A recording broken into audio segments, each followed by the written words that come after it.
Si t'as pas encore investi dans l'immobilier, c'est la vidéo qu'il faut que tu regardes maintenant. Ce qui est magique avec l'immobilier, c'est vraiment l'investissement qu'on peut créer à partir de rien. C'est-à-dire que si vous n'avez pas d'argent là actuellement, vous pouvez créer quand même de la valeur à partir de rien. Et oui, si tu n'as jamais pensé à investir dans l'immobilier, si tu y as pensé mais t'es jamais passé à l'action, cette vidéo est littéralement faite pour toi. Go!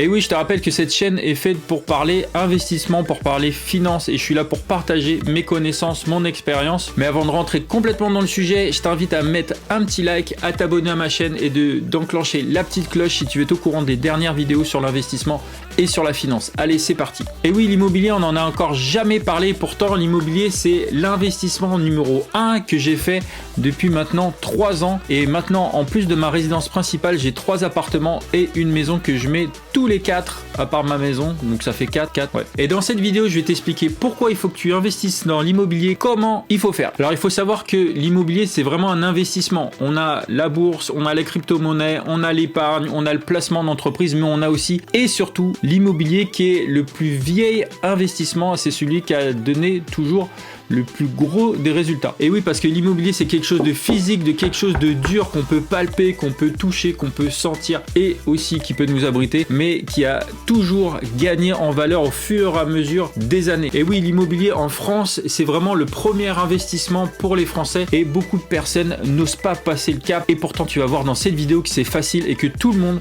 peut investir dans l'immobilier et peu importe ses moyens. Et la première idée reçue qu'on a en général, c'est qu'on ne peut pas se permettre d'emprunter pour acheter dans l'immobilier. Et bien, c'est complètement faux. Puisque si vous voulez faire de l'investissement locatif, c'est-à-dire acheter un bien pour ensuite le mettre en location, que ce soit en courte durée, en longue durée ou que sais-je, et oui, les banques sont plutôt friandes de vous faire un prêt dans le cadre d'une location, puisqu'en fait, elles savent que normalement, cette location-là est autofinancée par les loyers perçus du locataire. Et oui, l'immobilier, c'est vraiment le placement le plus sûr qui soit et qui existe, et le prix de l'immobilier a toujours augmenté au fur et à mesure des années, et peu importe les endroits où on a investi, que ce soit Paris, Bordeaux, Lyon, Marseille ou même dans des petites villes. Et je suis l'exemple parfait d'avoir pu emprunter auprès de la banque avec un revenu très très modeste et pratiquement tout le monde peut aujourd'hui emprunter. Et oui, souvent quand des personnes veulent investir dans l'immobilier, la seule barrière qui les freine, c'est la barrière psychologique.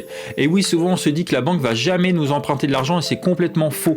Et oui, la banque emprunte pratiquement à tout le monde, même sur des foyers modestes. Et aujourd'hui, il serait complètement fou de ne pas profiter des taux hyper bas que l'on bénéficie depuis maintenant 1, 2, voire 3 ans. Les taux d'intérêt n'arrêtent pas de baisser et c'est la meilleure occasion d'emprunter à un prix très très modeste. Et quand je pense à mes parents qui en 1983 avaient acheté leur maison avec un taux d'intérêt avoisinant les 14%, et bien aujourd'hui avec des 1,5% de moyenne sur 20 ans, c'est vraiment l'occasion d'investir dans l'immobilier. Et si toi t'as pas encore investi dans l'immobilier, bien j'étais dans ton cas il y a à peu près 3 ans.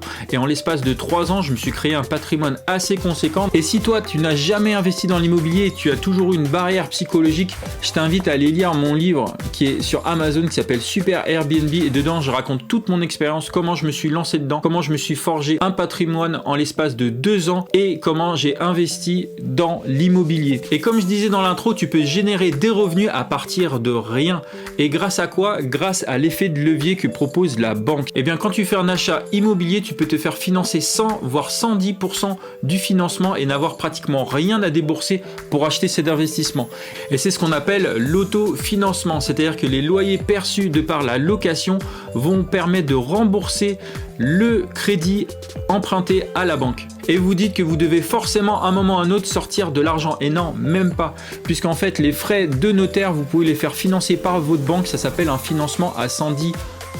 Et là, vous n'avez rien à sortir, tous les frais sont inclus. Et donc, à partir de rien, vous pouvez vous générer des revenus et créer du patrimoine et du capital.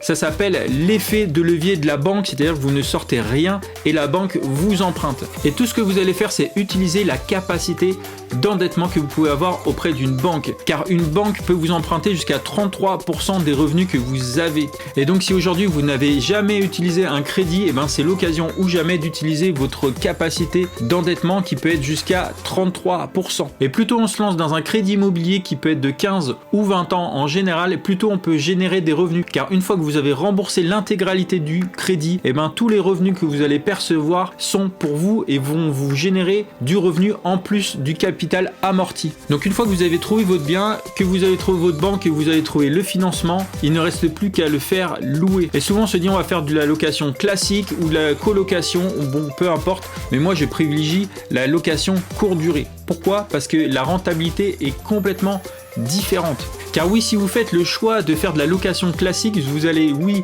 rembourser les intérêts plus le capital, mais vous allez complètement bloquer votre capacité d'endettement. Et oui, parce que la banque n'autorise que 33% d'endettement. Et si vous remboursez simplement le capital ainsi que les intérêts, en fait, votre capacité d'endettement va être toujours proche des 33%.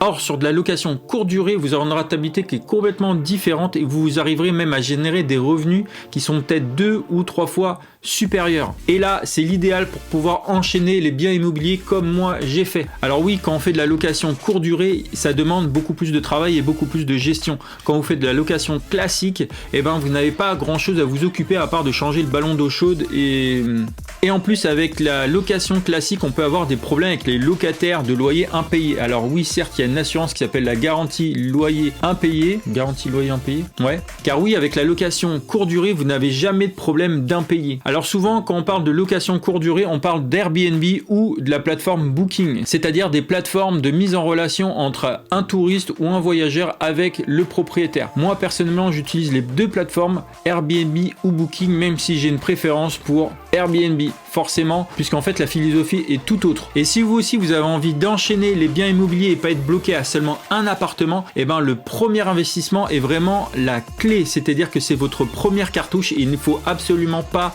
la gâcher. Et souvent, ce que je préconise, c'est d'acheter un petit bien immobilier, que ce soit un studio ou un F2, avec un coût qui est assez moindre. Ça va vous permettre de ne pas amputer toute votre capacité d'endettement et de louer en courte durée et donc de générer des revenus qui sont assez conséquents. Et une fois que vous avez investi un petit montant et que vous générez une rentabilité assez forte, vous avez la possibilité d'acheter un deuxième et c'est ce qui m'est arrivé. Et c'est comme ça que j'ai commencé dans l'immobilier. J'ai acheté avec ma femme un petit F2 de 36 mètres carrés en rez-de-chaussée avec jardin, avec une salle orientation et même à l'intérieur, c'était pas très beau à voir. Et pourtant, j'ai investi dedans, on a refait complètement l'appartement, on le met en location courte durée depuis maintenant 3 ans et ça tourne tout le temps. Et grâce à tout le travail et toute l'énergie mis dans cet appartement, on a montré notre sérieux aux banquiers, on a montré que cet investissement était un bon investissement et qu'on avait la capacité d'en acheter un deuxième. Puisqu'auprès de la banque, on a montré notre capacité à pouvoir acheter, à pouvoir gérer et à pouvoir générer des revenus. Alors un conseil, commencez petit avec une petite capacité d'endettement,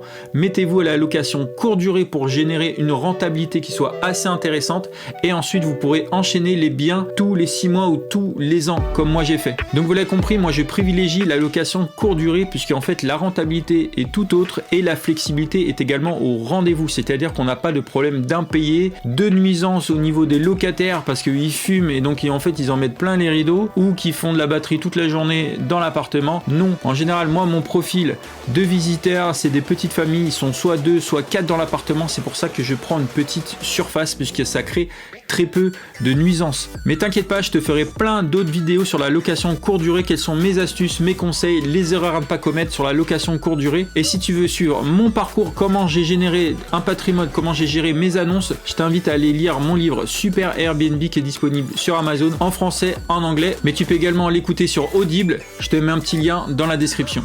Et donc pourquoi de la location courte durée, pas de la location classique, voire de la location Pinel? Et ben pour moi Pinel c'est un peu la PIN. Et pourquoi pas la loi Pinel? Et bien la loi Pinel est faite là pour avant tout faire de la défiscalisation. Donc c'est pour des personnes qui veulent pas se prendre la tête en termes de gestion, qui veulent simplement défiscaliser. Mais là on n'est clairement pas sur la rentabilité, surtout que sur la loi Pinel, souvent on va acheter des appartements ou des maisons qui sont plus chers que le prix du marché et on va avoir un blocage au niveau de son investissement de 7, 9, 12 ans. Et aussi les loyers sont plafonnés. Donc en fait on a des blocages en termes d'investissement qui ne permettent pas d'enchaîner les biens immobiliers. l'immobilier. Et donc pour les personnes qui veulent défiscaliser, qui ne veulent pas se prendre la tête, et ben on peut prendre une loi Pinel. Mais là le but de cette vidéo c'est vraiment vous faire passer à l'action, d'investir et d'enchaîner les biens, soit pour vous créer une retraite, soit pour vous créer des revenus complémentaires ou créer un patrimoine pour vos enfants et petits-enfants. Et si vous voulez mettre un pied à l'étrier dans l'aventure Airbnb et faire de la location courte durée maintenant, et ben tout simplement pourquoi pas mettre une chambre de votre appartement ou de votre maison en location et voir comment ça marche, comment ça fonctionne. Car oui, Airbnb à la base c'était ça s'est développé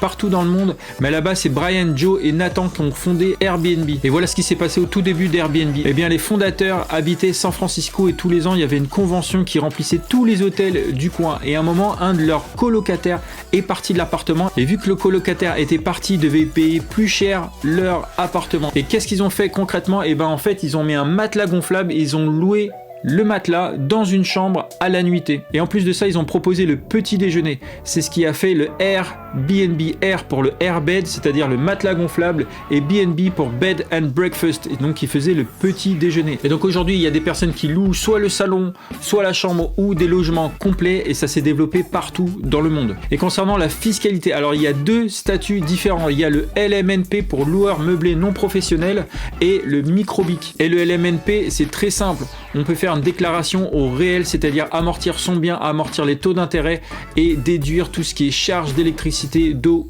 ou d'assurance. Et le deuxième statut qui est le microbic, eh ben, il y a un abattement de 50 voire 71% des revenus perçus par la location courte durée. C'est-à-dire que si vous générez 10 000 € de revenus par an, vous pouvez enlever 50% de la somme et n'être imposable que sur les 5 000 autres euros. Et vous allez me dire quel est le statut qui me convient le plus à moi et à ma situation. Eh bien c'est vraiment du cas par cas. Donc soit vous allez voir un expert comptable, soit vous renseignez sur le sujet, mais vous inquiétez pas, je vous ferai également sûrement une autre vidéo sur la fiscalité et si vous êtes intéressé, mettez-le en commentaire. Et donc vous avez compris que l'immobilier c'est vraiment un placement qui est sûr, qui demande très peu d'apport puisqu'on va bénéficier de l'effet de levier de la banque. Et donc à partir de rien, on peut vraiment générer un patrimoine. Donc voilà, j'espère que cette première vidéo sur l'immobilier t'a mis l'eau à la bouche et t'a donné envie de passer à l'action. Et c'est vraiment le but de ces vidéos, c'est de te montrer les opportunités que tu peux avoir. Et avec l'immobilier, c'est très simple. Avec l'effet de levier de la banque, des taux d'intérêt qui sont très bas, et ben tu peux prendre un bien immobilier pour quasiment